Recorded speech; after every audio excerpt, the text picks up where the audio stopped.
Hello everyone, তোমরা সবাই কেমন আছো? আশা করি তোমরা সবাই খুব ভালো আছো আর আমিও খুব ভালো আছি।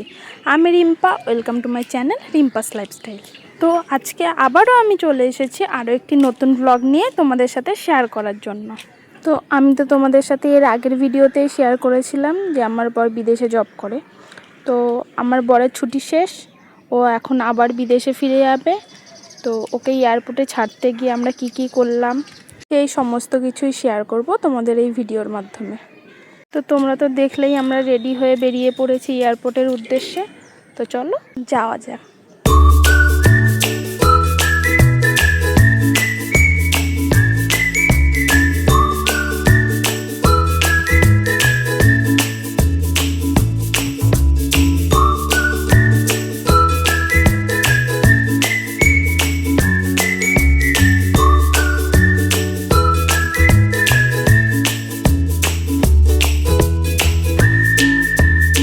তো আজকে আমার মনটা খুবই খারাপ ছিল, কারণ আজকে দেখা হচ্ছে, আবার কবে দেখা হবে জানি না।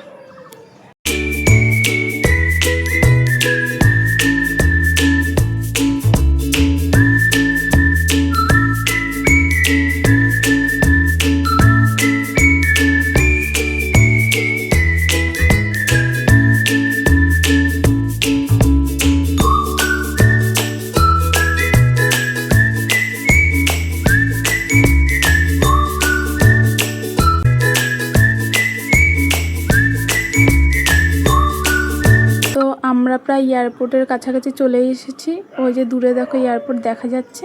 তো চলো যাওয়া যাক।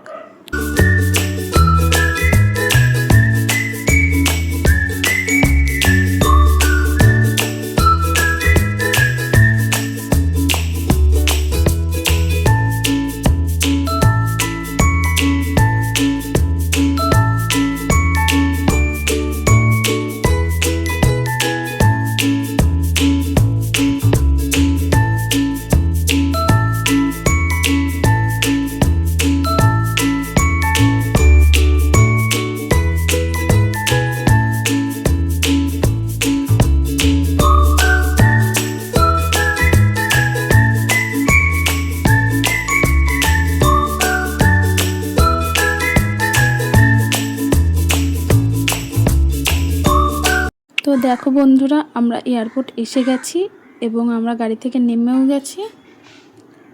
আর এই যে সামনে আমার বরমশাই। আমার বরকে এয়ারপোর্টে ছাড়তে দেখো কত কেউ এসেছিল। আমার ননদ, নন্দাই, শ্বশুর, শাশুড়ি, মা, আমার দাদা সবাই এসেছিল ওকে এয়ারপোর্টে ছাড়তে। আর এখন তাকে বিদায় দেওয়ার পালা। আমি হাসছিলাম ঠিকই, কিন্তু এই কষ্টটা একজন প্রবাসীর বউই জানে। আমাকে বারবার করে সে বলে দিয়েছিল কান্নাকাটি করতে না।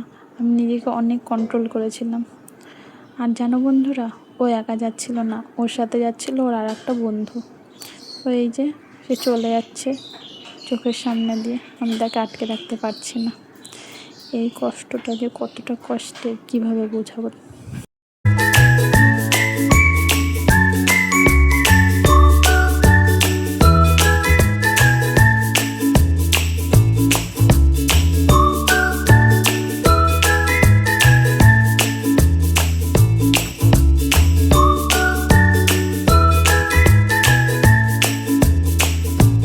এই যে সে চেকিং শেষে আরও একবার এসেছিল আমাদের সাথে দূর থেকে দেখা করার জন্য।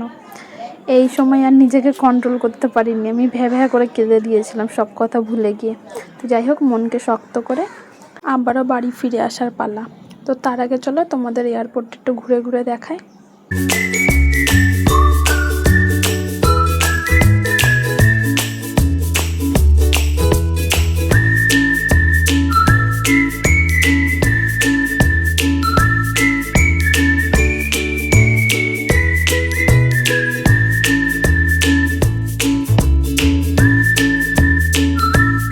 এই যে আমাদের গাড়ি চলে এসেছে, আমরা গাড়িতে উঠে পড়েছি। এখন আমরা আবার বাড়িতে ফিরে যাব। তো আজকের মতো এখানেই ভিডিওটা শেষ করছি বন্ধুরা। আশা করি তোমাদের ভিডিওটা ভালো লেগেছে। যদি আমার ভিডিওগুলো তোমাদের ভালো লেগে থাকে তাহলে অবশ্যই লাইক, কমেন্ট, শেয়ার এবং সাবস্ক্রাইব করে আমার এই ছোট্ট চ্যানেলের পাশে থেকো। টাটা।